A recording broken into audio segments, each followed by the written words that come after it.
Shalom, salam sejahtera untuk kita semua. Bersama saya Asriani Datu Karua, Prodi Teologi Kristen Institut Agama Kristen Negeri Toraja. Di sini saya akan membacakan firman Tuhan yang terambil dari Injil Lukas pasal 20 ayat yang pertama sampai ayat yang ke-47. Injil Lukas pasal 20 ayat pertama sampai ayat yang ke-47. Lembaga Alkitab Indonesia memberikan judul Pertanyaan mengenai kuasa Yesus. Firman Tuhan. Pada suatu hari ketika Yesus mengajar orang banyak di bait Allah dan memberitakan Injil, datanglah imam-imam kepala dan ahli-ahli Taurat serta tua-tua ke situ, dan mereka berkata kepada Yesus, "Katakanlah kepada kami, dengan kuasa manakah engkau melakukan hal-hal itu, dan siapa yang memberikan kuasa itu kepadamu?" Jawab Yesus kepada mereka, "Aku juga akan mengajukan suatu pertanyaan kepada kamu.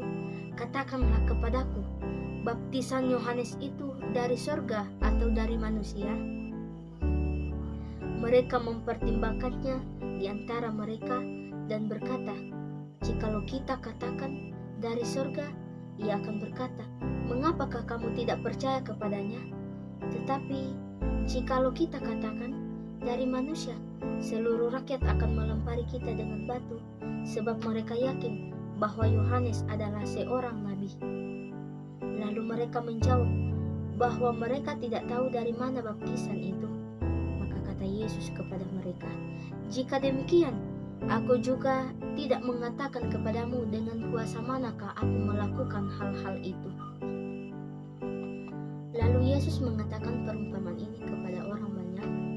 Seorang membuka kebun anggur, kemudian ia menyewakannya kepada penggarap-penggarap, lalu berangkat ke negeri lain untuk waktu yang agak lama.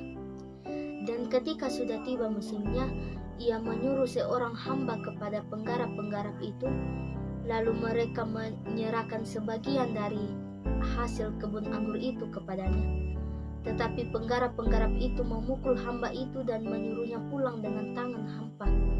Sesudah itu ia menyuruh seorang hamba yang lain, tetapi hamba itu juga dipukul dan dipermalukan oleh mereka, lalu disuruh pulang dengan tangan hampa. Selanjutnya ia menyuruh hamba yang ketiga, tetapi orang itu juga dilukai oleh mereka, lalu dilemparkan keluar kebun itu. Maka kata tuan kebun anggur itu, "Apakah yang harus kuperbuat?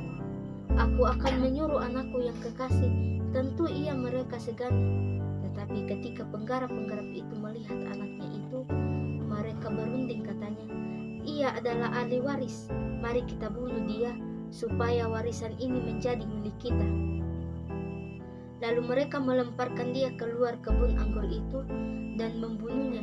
Sekarang apa yang akan dilakukan oleh tuan kebun anggur itu dengan mereka? Ia akan datang dan membinasakan penggarap-penggarap itu dan mempercayakan kebun anggur itu kepada orang-orang lain. Mendengar itu mereka berkata, "Sekali-kali jangan." Tetapi Yesus memandang mereka dan berkata, "Jika demikian, apakah arti nas ini? Batu yang dibuang oleh tukang-tukang bangunan telah menjadi batu penjuru. Barang siapa jatuh ke atas batu itu, ia akan hancur, dan barang siapa ditimpa batu itu, ia akan remuk." Lalu ahli-ahli Taurat dan imam-imam kepala berusaha menangkap dia pada saat itu juga, sebab mereka tahu bahwa merekalah yang dimaksudkannya dengan perumpamaan itu. Tetapi mereka takut kepada orang banyak. Ahli-ahli Taurat dan imam-imam kepala mengamati Yesus. Mereka menyuruh kepadanya mata-mata yang berlaku seolah-olah orang jujur, supaya mereka dapat menjeratnya dengan suatu pertanyaan dan menyerahkannya kepada wewenang dan kuasa wali negeri. Orang-orang itu mengajukan pertanyaan ini kepadanya, "Guru, kami tahu bahwa segala perkataan dan pengajaranmu benar, dan engkau tidak mencari muka, melainkan dengan jujur mengajar jalan Allah. Apakah kami diperbolehkan membayar pajak kepada kaisar atau tidak?" Tetapi Yesus mengetahui maksud mereka yang licik itu, lalu berkata kepada mereka, tunjukkanlah kepadaku suatu dinar. Gambar dan tulisan siapakah ada padanya? Jawab mereka, gambar dan tulisan Kaisar. Lalu kata Yesus kepada mereka, kalau begitu berikanlah kepada Kaisar apa yang wajib kamu berikan kepada Kaisar, dan kepada Allah apa yang wajib kamu berikan kepada Allah. Dan mereka tidak dapat menjerat dia dalam perkataannya di depan orang banyak. Mereka heran akan jawabnya itu, dan mereka diam. Maka datanglah kepada Yesus beberapa orang Saduki yang tidak mengakui adanya kebangkitan.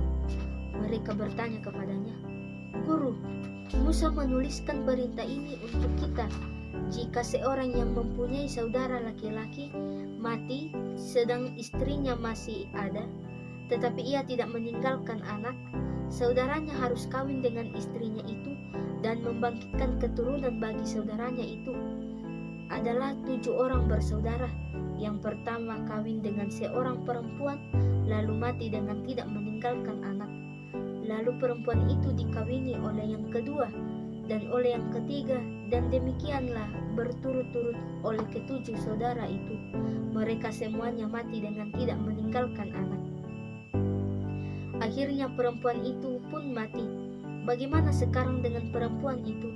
Siapakah di antara orang-orang itu yang menjadi suaminya pada hari kebangkitan? Sebab ketujuhnya telah beristrikan dia. Jawab Yesus kepada mereka, orang-orang dunia ini kawin dan dikawinkan, tetapi mereka yang dianggap layak untuk mendapat bagian dalam dunia yang lain itu dan dalam kebangkitan dari antara orang mati tidak kawin dan tidak dikawinkan, sebab mereka tidak dapat mati lagi. Mereka sama seperti malaikat-malaikat dan mereka adalah anak-anak Allah, karena mereka telah dibangkitkan. Tetapi bangkitnya orang-orang mati, Musa telah memberitahukannya dalam nas tentang semak duri, di mana Tuhan disebut Allah Abraham, Allah Ishak dan Allah Yakub. Ia bukan Allah orang mati, melainkan Allah orang hidup, sebab di hadapan Dia semua orang hidup. Mendengar itu beberapa ahli Taurat berkata, Guru, jawabmu itu tepat sekali, sebab mereka tidak berani lagi menanyakan apa-apa kepada Yesus. Tetapi Yesus berkata kepada mereka, bagaimana orang dapat mengatakan bahwa Mesias adalah anak Daud?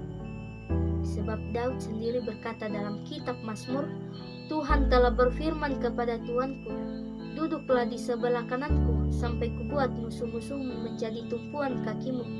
Jadi Daud menyebut dia tuannya, bagaimana mungkin ia anaknya pula?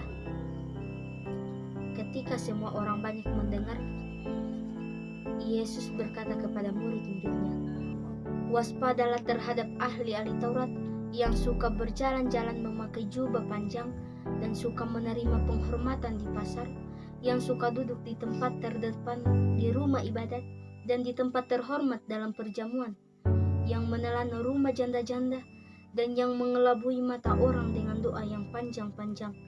Mereka itu pasti akan menerima hukuman yang lebih berat. Demikianlah firman Tuhan.